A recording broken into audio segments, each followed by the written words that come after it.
as a registered dietitian, I was living and breathing the heart healthy diet. I always say I was like a card carrying spray butter and fat free ranch girl. Like I didn't go anywhere without them. And really thought I was doing everything right. I was doing all the things that I was actually teaching my patients in the hospital to do. I actually came across a book called The Great Cholesterol Myth, and I read that book. And what that book taught me is that cholesterol is actually an inflammatory response. And if I could reduce the inflammation in my body, then I would improve my numbers. And the biggest thing that was causing so much inflammation in my body was carbohydrates and sugars.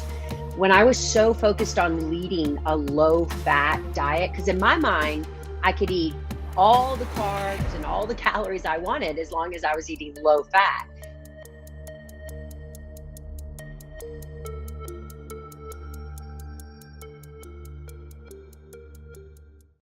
Amanda Nighbert, welcome to the Keto Camp podcast. Thanks for having me. I'm excited to be here. I'm excited to have you. I was just telling you offline how awesome it was for me personally to research you and get ready for the conversation. I started with your TEDx talk, which is on YouTube. We'll drop a link down below. On your TEDx talk, during your TEDx talk, you shared your story and what happened to you as a dietitian actually being diagnosed with high cholesterol, prescribed statins. So what was your what was your life like leading up to that point? And why did you make that decision not to go the allopathic route? As a registered dietitian, I was living and breathing the, heart healthy diet. I always say I was like a card carrying spray butter and fat free ranch girl. Like I didn't go anywhere without them.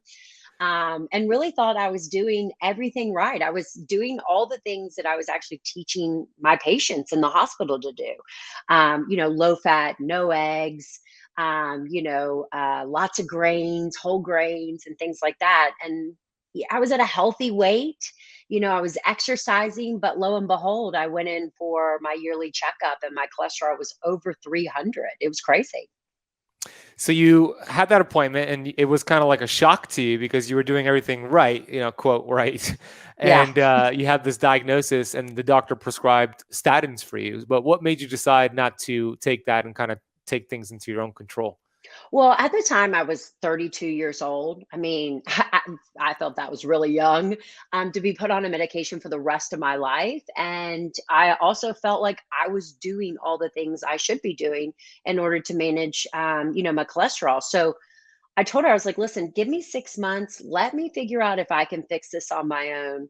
And then at that point, we'll talk about kind of long-term prescription, options. And luckily she said, okay. And I remember leaving there thinking, okay, I'm doing everything I think I should be doing. What's the deal? And so I started to do some research and I actually came across a book called The Great Cholesterol Myth. And I read that book, and what that book taught me is that cholesterol is actually an inflammatory response.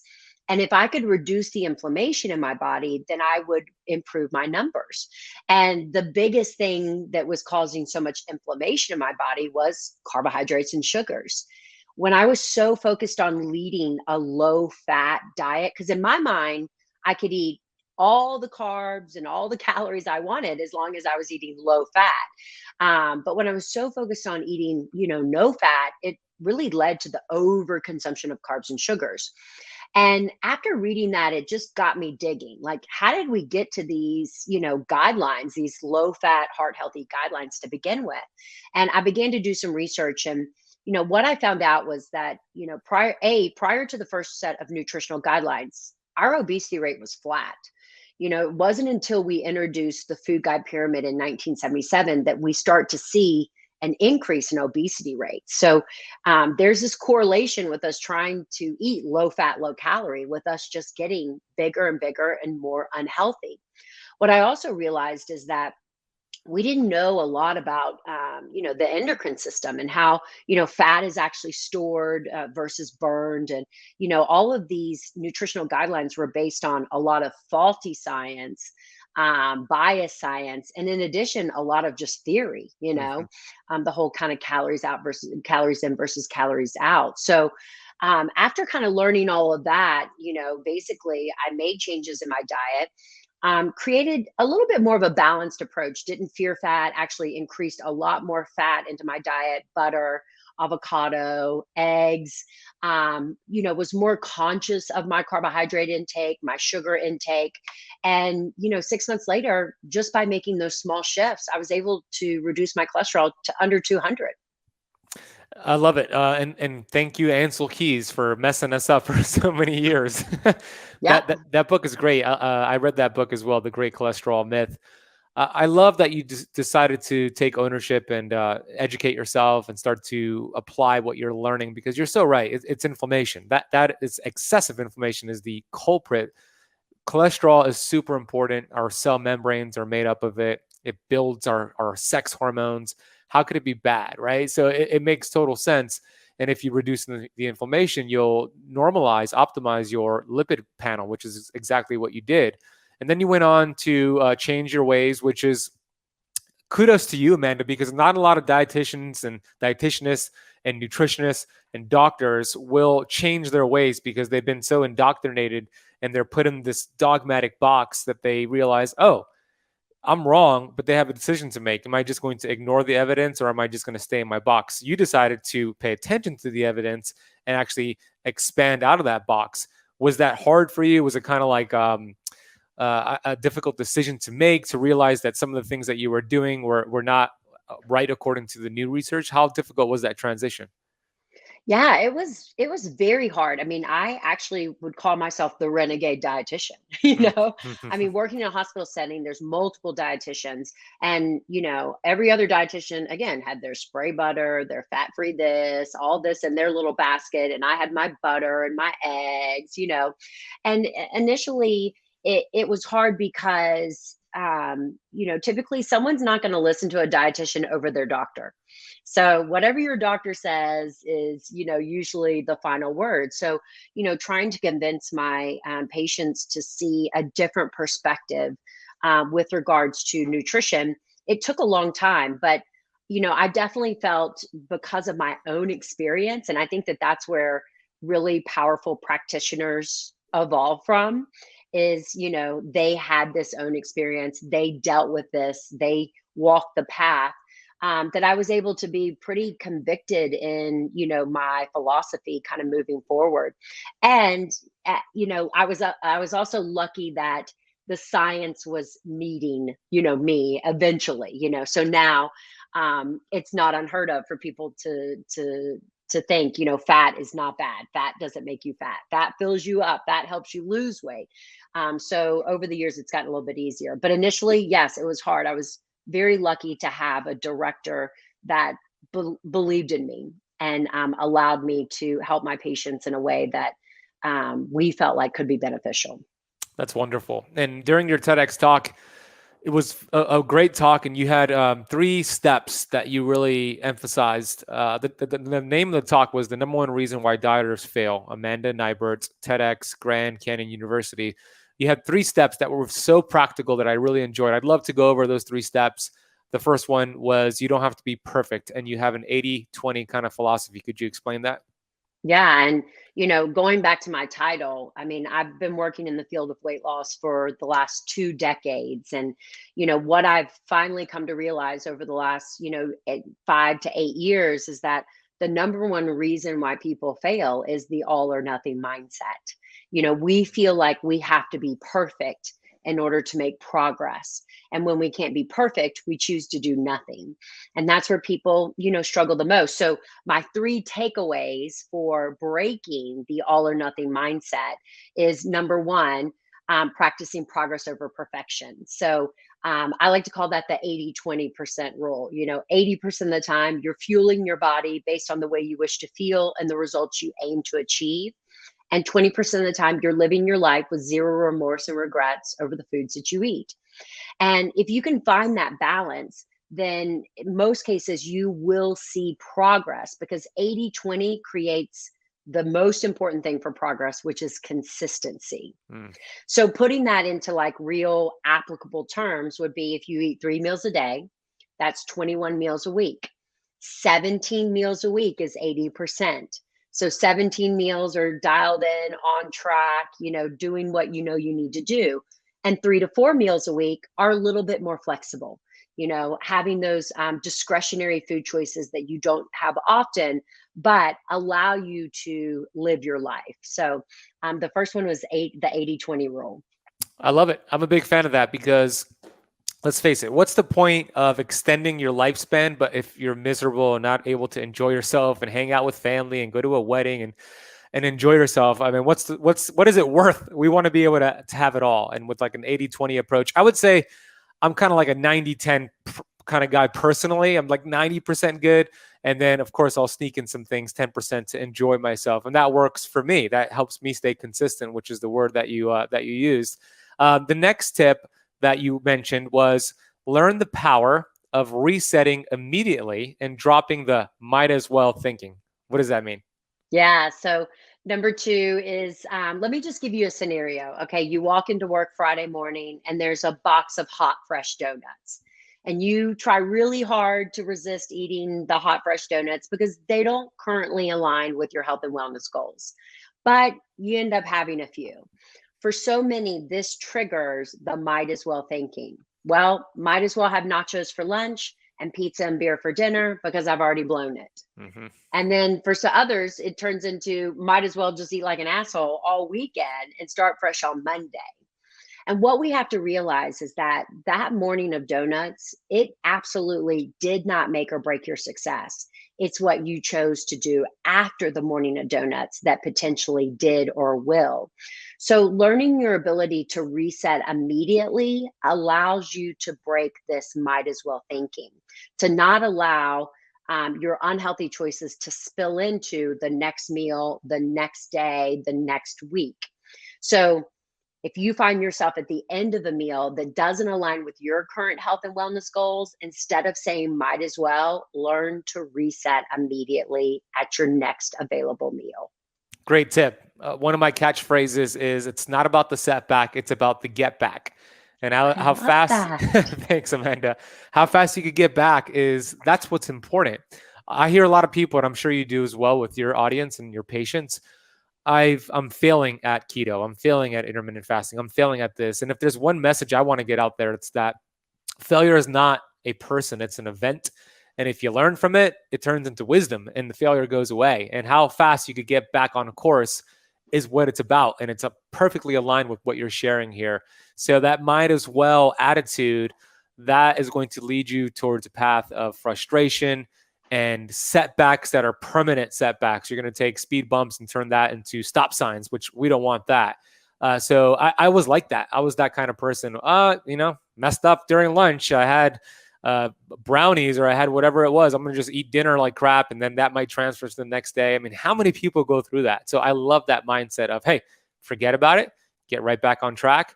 And that's the consistency. And then overall, you just get better and better each week, each month, each year. So fantastic tip there. Third tip is always do something, kind of in line with what you shared already. So elaborate a little bit more on that. Yeah, absolutely. I mean, again, I think people feel overwhelmed with having to do it all. We think that living a healthy lifestyle is, drinking your water, taking your steps, getting a workout in, meal prepping, cooking. It's just like all these things. And, we live in a world right now where we're overwhelmed and we're stressed. And I see so much people starting and stopping. And the reason why I see them starting and stopping so much is because they want to do it all. And when they can't do it all, they just choose to do nothing. And so, the last thing that I always tell people is that when you're feeling overwhelmed and off track, instead of trying to do it all, pick one thing to focus on for the week to come. Make that consistent, make that routine. As that feels like something that you can continue to do over and over, you add something else. We call this habit stacking. Long-term health and wellness, it's not about a special diet. It's not about, a special workout routine. It's really about the small, healthy things you do every single day. So if you can focus on those small changes and be consistent with them over time, you're going to see great progress. So always do something. Great tip. It reminds me of that book. I don't know if you read it by BJ Fogg called Tiny Habits. And he talks all about that. You master one tiny habit, you build from there, always do something. It's like you could have written that book. I love it. It's amazing. Great. So I know that you're a big fan of intermittent fasting. I I am as am. well. Yeah. Why do you love it? When did you get into it? How did you get into it? And why do you love it so much? Well, I always say as a registered dietitian, in order to get your diploma, you have to put your hand on it and say breakfast is the most important meal of the day. So for me to come to the conclusion that breakfast may not actually be the most important meal of the day, it took a long time. I mean, it took about 10 years of, seeing the research, reading the books, kind of, exploring what the benefits of this, thing could be, and also breaking that whole notion of, oh, you've got to fuel your metabolism with 6 small meals a day, stoke the fire. And basically about 5 years ago, I decided, I was like, listen, I'm reading all about this, I'm just going to try it myself. And kind of jumped in with a kind of 16/8 protocol and have never looked back, never felt better. And it was interesting as I was implementing intermittent fasting, again, my clients in the hospital setting would often come to me and say, Amanda, when I wake up in the morning, I'm not hungry. I can go until 12 or 1 without eating. But if I eat, if I do what you tell me to do, eat first thing in the morning, I'm starving all day long. And I would always, kind of scold them. Well, you're ruining your metabolism, and, that's your fire getting stoked and everything. And then, once I started to learn about intermittent fasting, I was like, well, no wonder you're not hungry. There's actual physiological processes in the body that help us, thrive in a fasted state, the elevation of growth hormone and the reduction of leptin and things like that, that make it a lot more effortless to be more of an intuitive eater. And that's what I think that intermittent fasting can really empower you to do, is to really kind of tap into when you're hungry and when you're not. Hmm. The other thing I love about time restricted eating is that it's not a diet. It's not necessarily about what you eat. It's more about when you eat. So it makes it very flexible. And anybody can implement, intermittent fasting with whatever type of dietary approach that they want to use. I also love intermittent fasting because it's flexible in the fact that you don't necessarily have to fast every single day. Now, I believe that every person on the planet should be fasting for at least 12 hours. I think that that's just a nice minimum that everyone should be doing. We know that our eating patterns back in the 70s, prior to this whole 6 small meals a day, were breakfast at 8, lunch at noon, dinner at 5:30. So for the longest time, we have been fasting for at least 12 to 14 hours. Um, but increasing that fasting window, as you know, has tons of health benefits, including autophagy, weight loss, insulin, sensitivity, things like that. So it can be really powerful to implement in an effortless and free. I love free. It's free, Yes, it is. it doesn't cost you any money. The last thing I love about intermittent fasting is that for me, most of my clients struggle with late night eating. And late night eating is usually a lot about stress, boredom, sleep, maybe a little routine. And having that kind of cutoff window for so many clients can be really powerful with regards to, what, the kitchen closes at 8, it closes at 9, in order to get the benefits of my fast in. And I think it helps really manage some of those discretionary late night choices we make. If somebody struggles to fast before bed, let's say they have that habit because it's so routine, what are some tips you could recommend for them to start getting into that habit of fasting, maybe at least 3 hours before bed? What can they start doing? I like to use things like tea in the evening. Some herbal tea is nice to drink kind of after dinner. Even some non-caloric beverages or something. Obviously there are different fields of fasting, whether you're a clean faster or a dirty faster, things like that. But you can also adjust your eating window. If you prefer to eat more in the evening, then you can eat less in the morning.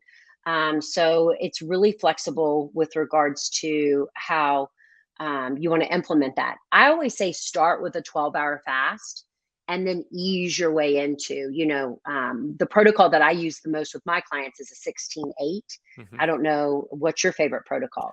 I love a 16-8. I do more of an 18-6 with most of my clients, but it's like right close to that. The only reason I do 18-6 just to get a little bit more autophagy, a little bit more of the benefits. But 16-8 is rock solid. I love that too. Yeah, yeah, I love that one. So I love fasting too. Like you said, you could plug and play into any dietary philosophy that you follow. But especially if you're doing keto, like my audience, it goes hand in hand with ketosis because they both do a really good job at keeping glucose and insulin low. And you could really accelerate your results with fasting if you pair it with keto, or even vice versa. The way that I teach it is to become fat adapted, and then we start doing intermittent fasting. And you're right, Amanda, 12 hours is fairly easy to do. You're done eating at 7 p.m., you don't eat until 7 a.m., and then you build that fasting muscle from there. We have been so conditioned to wake up and shove food in our mouth and then have a snack and then have another snack and then have lunch and etc. I think it's worse than 6 meals a day. I think most people are eating in the teens. One of my colleagues, Dr. Don Klum, did a patient population survey. And on average, the average American in his population was eating 17 to 23 times per day. They were having the kombucha, the yogurt, every time they were raising glucose and insulin. Like, that's a meal to the body. It doesn't matter if it's healthy.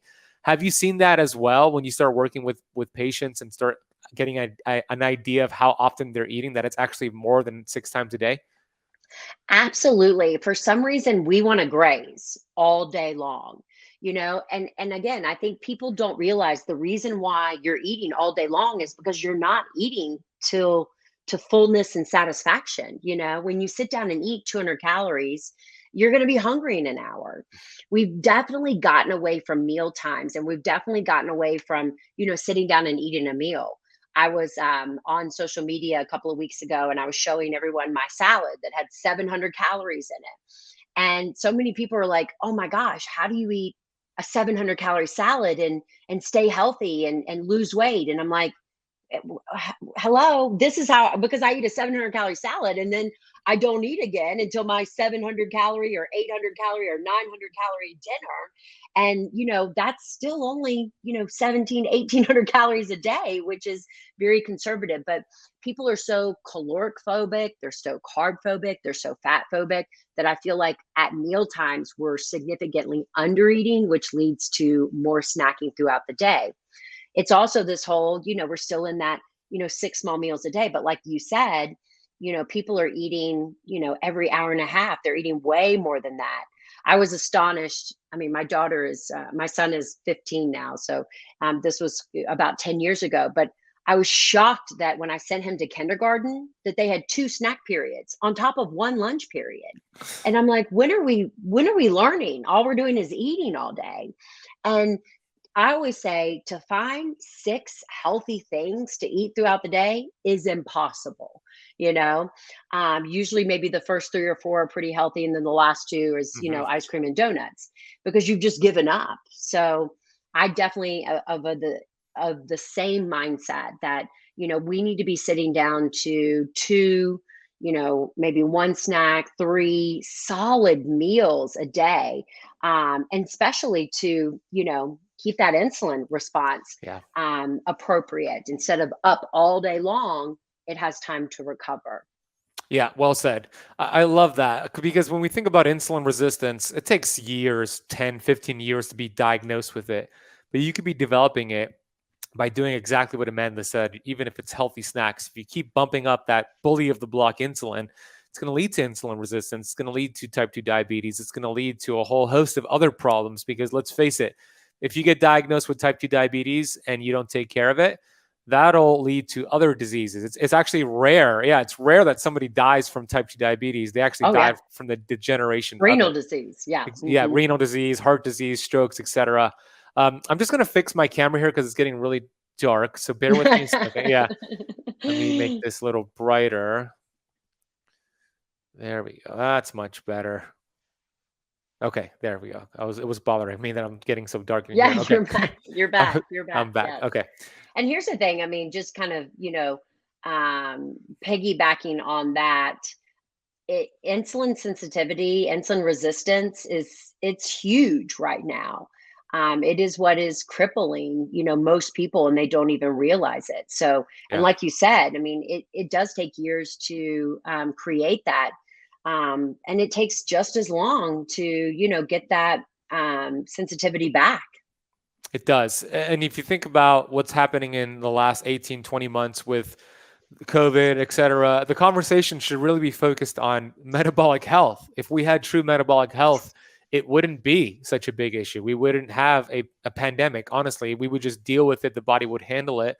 It's the fact that 88% of Americans are metabolically inflexible and unhealthy that we're seeing the depths, we're seeing the symptoms, et cetera. So I don't know what your thoughts are on that. I imagine they align with that, but shouldn't we be focusing on metabolic health, the conversation?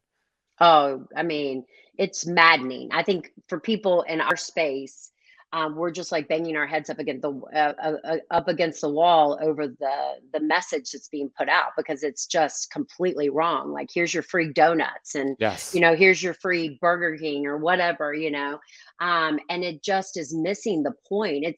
I always think, I'm like, man, had the narrative been significantly different 18 months ago, because clearly we're compliant people, we do as we say, or at least most people Most do. people, yeah. Yeah, most people, exactly. But what if the message was, get outside and get some sun exposure, get your Yeah. vitamin D? What if it was get grounding, get outside and get your bare feet in the dirt and walking? And what if it was, you need to eat more vegetables and, quality protein and healthy fats? I mean, I just think about, if that was the message, where could we have been? What if we mandated, farmers markets and eating at home and cooking? I mean, the we'd be in a totally different space. And now, the obesity rates in the last 18 months have Mm. skyrocketed.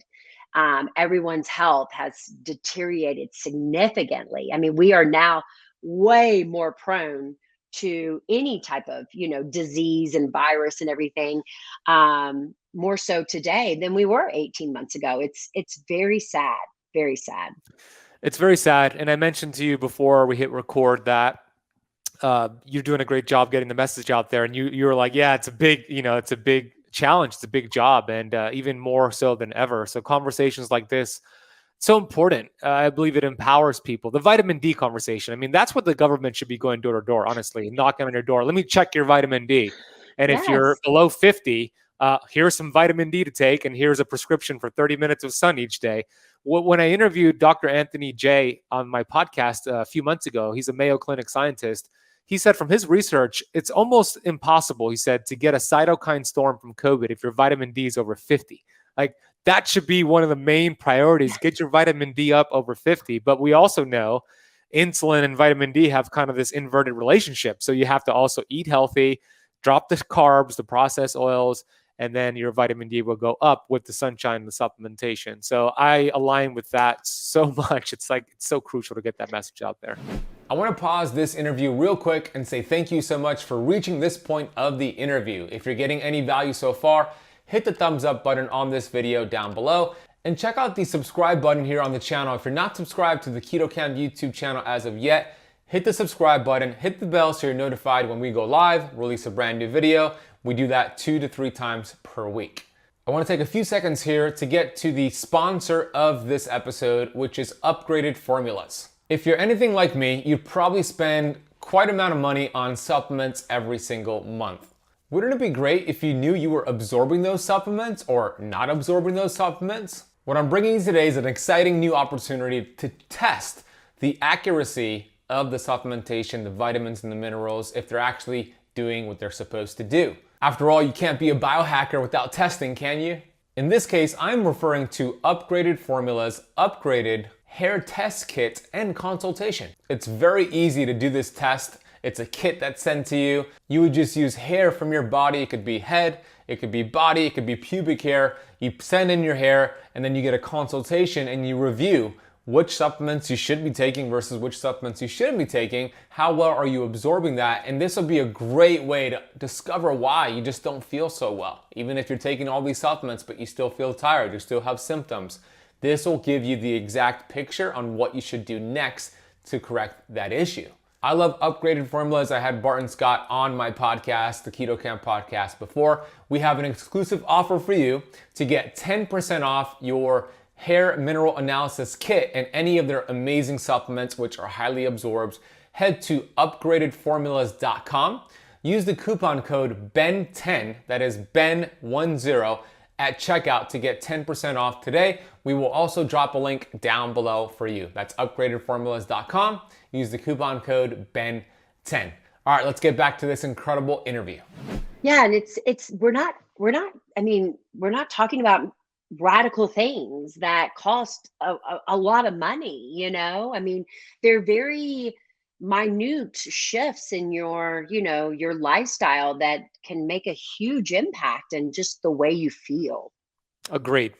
So we'll keep shouting out the message, and those who who are ready to hear it, they will receive it. Those who are not, we'll welcome you back when you're ready. Right. On your website, you have a great blog. You have a lot of articles on there. I was looking at it, getting ready for the episode here. I saw a great article titled "Why You're Not Losing Weight from Your Registered Dietitian." I'd like to go through each of these 5 tips here. You've kind of touched on a few already, but number 1 was being sedentary, right? You're sitting down all day long. So what's the issue with that? What are some practical things we can do to get our steps up? Yeah, I said on social media that sitting is the new smoking, and it set off a lot of fire alarms. I imagine it did. People did not like to hear that, but it is the honest truth. I mean, we are more sedentary, and I think even in the last 18 months than Yeah. we've ever been before. And, just simple daily activity. It's interesting because I did a CGM challenge with about 50 of my clients, and Oh, cool. I'm sure you guys know. But explain it. Yeah, explain it. Yeah, so CGM is a continuous glucose monitor that you wear, and it shows your blood sugar response. So you have an idea of what foods impact your sugar, your insulin, all of those things. It's very informative.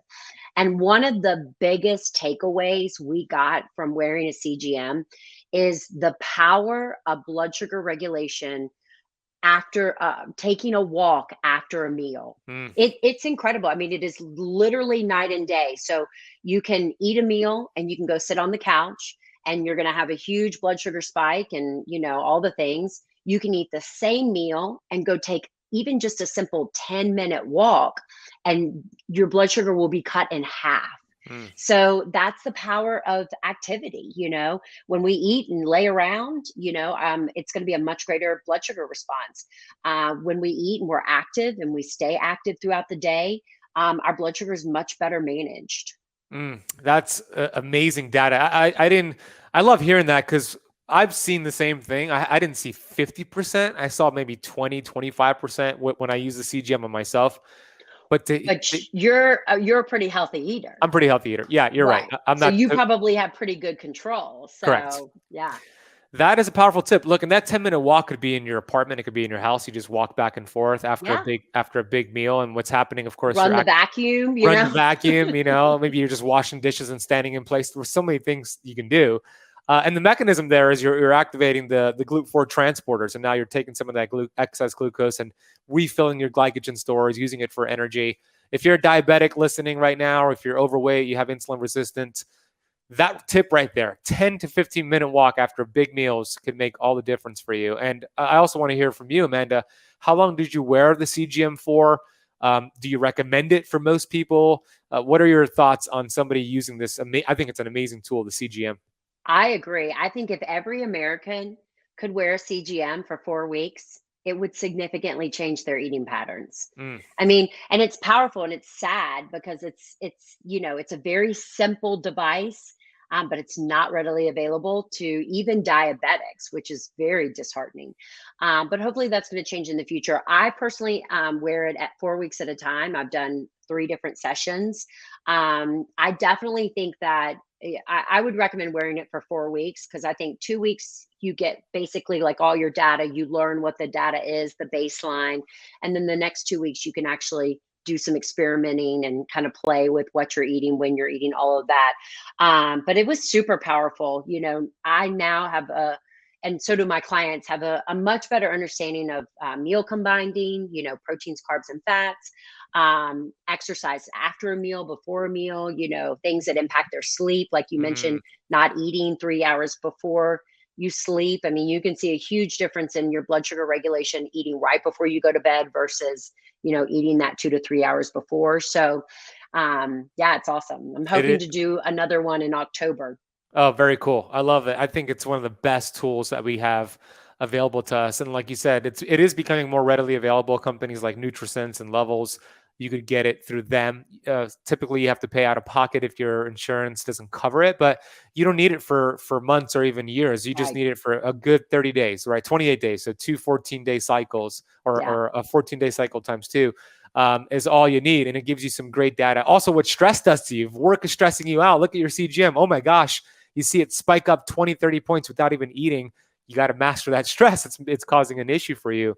So awesome share. Can't wait to hear about the next project you do about it. I like this one. You're focusing on calories instead of macros. Scream it from the Raptors. Why is that important, Amanda?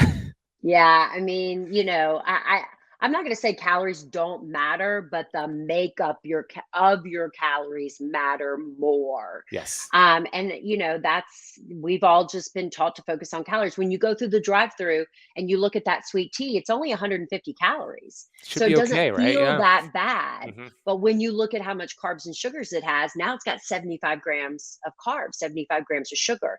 So macro management is really important to me. I think that there's, and again, it's all about blood sugar regulation, having a balanced meal with carbohydrates, proteins, fats, so that you don't have these huge blood sugar spikes.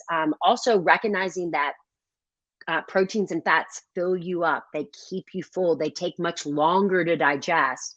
I always say when you get up in the morning, you eat eggs and bacon and maybe even, a couple pieces of toast, you're full for like the next 4 or 5 hours. Hmm. But when you get up in the morning, you eat a bowl of oatmeal or a bagel, you're starving in an hour. And that's just because carbohydrates digest so rapidly.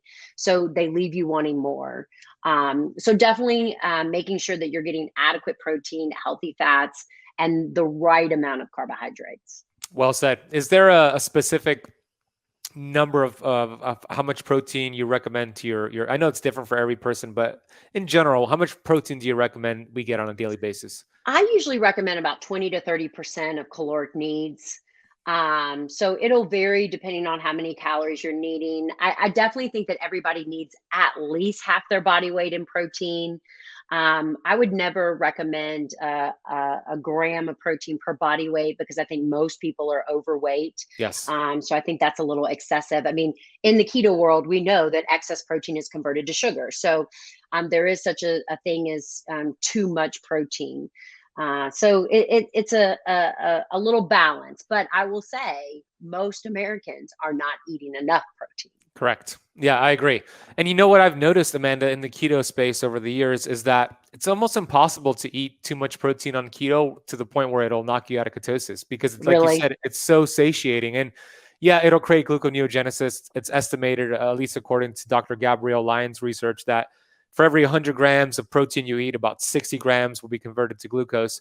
But let's say you had 100 grams in a meal, which is really hard to do, or in That'd be really yeah, hard. or in two meals. The 60 grams of glucose that's created, that'll just be used to kind of refill, replenish your glycogen stores, and not necessarily kick you out of ketosis. So I've personally seen, looking at a lot of people doing their keto mojo in testing their protein, that it's Yeah, very difficult actually for protein to knock really. them out. Yeah, because they don't overeat with it. It's just so filling. To your No, point. I mean, that's, the biggest thing that I focus on in my program is protein optimization, Love it. because I find that when people, focus simply on consuming enough protein, it's like what you said, they're full and satisfied, Yep. So everything else kind of falls into place because they don't need as much of the other stuff. And a lot of times my message gets skewed as I promote high protein. So I have to often tell people that, I don't promote a high protein diet. I promote a protein adequate diet. It's Mm. just the problem is most people are not eating enough protein. Oh, yeah. Well said. Don't be afraid of protein. I prioritize it with keto. I recommend it. especially after you're already in ketosis. You could actually scale down the fat and focus on the protein. You'll get more results that way.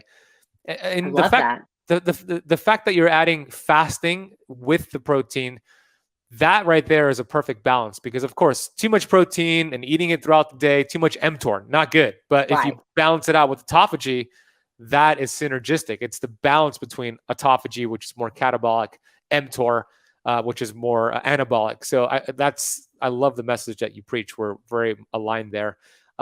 Which is the third tip. Your protein is too low. We kind of covered that, but somebody who's under the age of 18 years old, over the age of 65, they really need to increase their protein, right?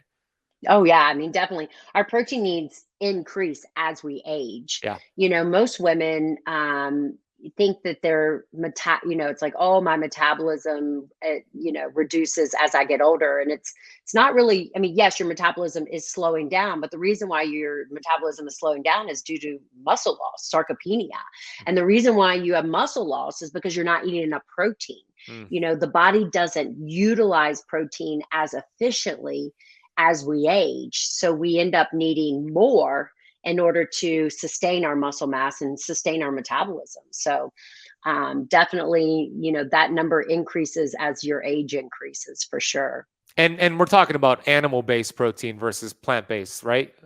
Absolutely. Okay. Absolutely. And that's what makes protein such a polarizing topic is that, again, it's like what I talk about in my TED Talk. We basically have created nutritional guidelines based on fear. The Mm. fear of fat, the fear of carbs, the fear of animal protein, the fear of this.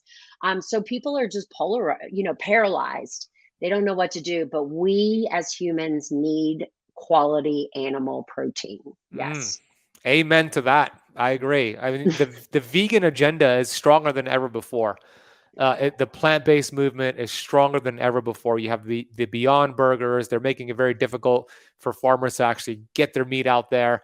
And I always say human beings are the only species smart enough to actually create their own food, but dumb enough to eat it. Dominant. Yeah, exactly. Yes. Yes. So, And if you have, I mean, I just am like, I look at these ingredients of these, fake foods, and I'm like, mm, if this is going to make you healthier, you know nothing.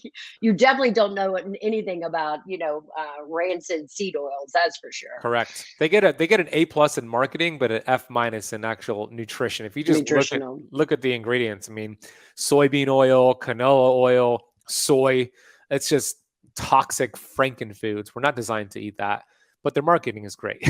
Right. And again, it's hard because the message is out there, a powerful documentary comes out Yeah.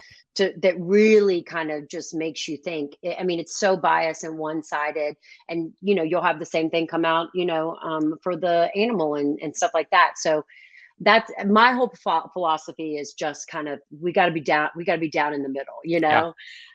eat like your great grandmother used to eat. Correct. Correct. I love that philosophy. The fourth tip. So here's where I like to have this conversation. Don't fear carbohydrates. You fear carbohydrates. So the way that I teach keto is one tool. There's so many tools out there. I think it's a great tool to get your body fat adapted, to reduce inflammation, and then eventually get keto adapted. After that point, I think it's important to actually flex out, which I call keto flexing, and get out of ketosis, get those hormonal conversions, and don't fear carbohydrates. I mean, have healthy carbs, have them strategically. So I know you align with that. So share a little bit more about the fear behind carbohydrates and even the dogmatic approach in the keto space with a lot of people saying avoid carbohydrates for the rest of your life. Yeah, I mean, I think you term it in a different way, but the only right way to keto is to cycle. You know, you cannot be I don't think that it's healthy for you to be in ketosis forever. It's important to cycle back those carbs and cycle back and forth into ketosis. But I mean, again, my thing is that it's all about this kind of fear that we've created. It began with the fear of fat, so we ate no fat, we ate all the carbs, and now it is the fear of carbohydrates. People think that in order to be successful with weight loss and health and wellness, that they can only eat 20 carbs a day for the rest of their life. Mm-hmm. And I just think that that creates that kind of all or nothing mindset. So I absolutely, agree to your approach in terms of getting yourself more fat adapted, which is going to make you feel better. Your cravings are not through the roof. You're not hangry. You're not miserable, so you're able to manage your food choices. But then recognizing that, what's an appropriate amount of carbohydrates? For me and my teachings, I'll tell people you can have 150 carbs and be fine. Mhm. You can have 200 carbs. Like that's not too much. And for a lot of people, they're like, what? That sounds like so much. When in reality, the average American is eating 400 to 500 carbs a day. Crazy. That's problematic. Okay. So my whole principle of like not fearing carbs is just to have a really good understanding of what an appropriate carb level is for you, which is probably a lot more than what you think it would be. Well said. I haven't been invited to a specific low carb keto conference that I spoke at because of my message that went against their message of keto all the time. I'm like, no, not all the time. It's great, but we flex in and out, especially for women. I mean, what about women? They should do it differently too. So, it's not the message they wanted to hear. So I haven't been And I think invited that, back. and I also, I think that approach again really helps people be successful. I would imagine, I can't remember the gentleman that I was reading about, but he talks about, taking a break in his keto cycle over the holidays. Mm, And it allows them to, holiday and enjoy family meals and it's the perfect cycle for him. He cycles out of it for the holidays and then ramps it back up for the new year. And I think when you teach those types of approaches, it's more sustainable. It breaks the all or nothing mindset. exactly. Right. Back to that beginning conversation we had. And I share that as well. I'm like, look, save your flex day. I call them flex days, which are cycle days, whatever terminology you want to use for the holidays. You enjoy yourself. If you've done the work, congratulations, you're metabolically flexible. And that is the goal. Then you introduce those carbs, have a good time. And if you've done this the right way, you're metabolically flexible to go right back into Right back. ketosis. So that's Yeah. the overall goal. I call them flex days too, because I hate to call them cheat days, because Yes, it's me too. not, you're not cheating. Again, it's like we've got to take all the negative, feel out of food. There's not good foods and bad foods. There are foods that make you feel your best. And then there are foods that, you enjoy your best. I love it. I love that you call them flex. I call them flex meals too. I didn't even realize that. Yeah, I love that. My book it talks all about that. Yeah, that's so great. They're feast days. They're feast, not Feast, cheat. right. So, and we're designed to go through periods of feasting, periods of fasting, the feast famine cycles that our cells are designed to go through. Final tip here is about water. So, what are your thoughts on water? And I'm imagining there's some electrolyte component here. A lot of people are kind of electrolyte depleted. So, water was the last tip. Electrolytes are your missing link. If you're drinking plain water all day long, you probably feel like shit, is all I Yeah. got to say.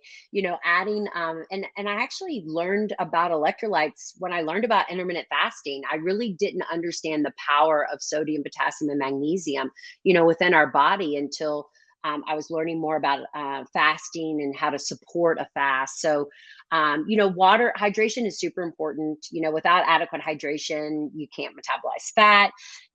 Thirst and hunger are kind of the same signals. So you may Yep. be walking around thirsty all day and you're actually eating. Electrolytes. If you don't have enough sodium, potassium, magnesium, that's when you feel weak, hangry, when you feel like you need to eat, like your blood sugar's dropping. It's not your blood sugar, it's that electrolyte imbalance. So I find that when clients are well hydrated, especially with electrolytes, they just feel better. They sleep better, they function better, they poop better, all the things. I love that. And if you have healthy kidneys, it's almost impossible to take in too much electrolytes. You might just get diarrhea or your body's just going to excrete it out. So it's Yeah. not the bad guy. So awesome. Yeah. I love that. What are your thoughts on cow dairy in general? And do you have any favorite dairy alternatives? So, I try to teach a low inflammatory response, dietary approach. I always take the 80-20 approach, so cow's dairy, it has been shown to be quite inflammatory for most people. It comes down to that protein molecule, that A1 protein molecule. that really big, hard to digest protein molecule. Also lactose, Yep. most people stop producing lactase after the age of 2. So those are things that can, just make you feel really bloated, give you skin breakouts, just have that kind of overall, inflammatory response. So I encourage my clients to use more smaller animals like sheep and goat. So sheep cheese, goat cheese, those types of things. I'll use coconut milk in replace of like cream. I still use a lot of butter, like grass-fed butter. I will also use some cream because 99% of the inflammatory properties are removed in making cream and butter. Butter Yeah. is actually like a superfood. Okay. Yes, it is. Eat the heck out of quality, butter. It's loaded with CLA. It's been shown to reduce diabetes, reduce heart disease. We can show the correlation of the reduction in the consumption of butter and the increase in the consumption of margarine with just how crappy our health is. So, but overall, yeah, I try to stay away from cow products just as much as possible. Great tip. I'm aligned with that. I always say just have sheep and goat. Those are much safer. And butter is great. Ghee is also great. It removes the lactose completely. Yeah. Butter is a superfood and it tastes delicious. Put it in your coffee, put it on your steak. Use it. It's a saturated fat that your cells love. So that is terrific. Yeah, I always say, I work with so many picky eaters. And my theory is the reason why so many, especially people my age, I'm 45, why we're picky is because we grew up in the fat-free generation. Yeah. We were told steam our broccoli, but heaven forbid, don't add salt and don't add butter. And let me tell you, broccoli with salt and butter tastes a heck of a lot better. So when we add flavor back to our food in the form of, salt and butter, our food tastes so much better. So again, cook like your great grandmother did. Yeah, great principle right there. What's the final message you want to leave for my audience, the keto campers here? Again, just kind of circling back to my TED talk and recognizing that, your health and wellness, it's a journey. It's not a destination. It's not a perfect path. You have to work at it every single day, and learning to stop being on and off, and focusing on consistency is really what's going to make the big change in the long run. Powerful message. Where is the best place to go check you out? You got an amazing Instagram, awesome website. So share all those resources. Yeah, I'm super active on Instagram. Check me out at Amanda Nighbert RD. My website, I'm everywhere. TikTok, YouTube, anywhere you can, I'll be there. Oh, I didn't realize you're on TikTok. I'm going to follow you on there. I'm on there too. What's your TikTok? Same My handle? TikTok is, I think it's Amanda Nighbert RD. Awesome. Well, I'm going to check you out on there. We're going to put all of your information in the podcast notes. So keto campers, go check her out, follow her, maybe take a screenshot of this episode on your phone and tag us both on Instagram. Amanda, you were so much fun. I'm so grateful for the conversation. There's a great call. A lot of alignment with what we teach. And like we said in the beginning, our mission is more important than ever. Let's keep getting the message out there. And I want to thank you for coming on to my podcast and educating my audience. It was an absolute pleasure. Thank you so much. Thanks for having me.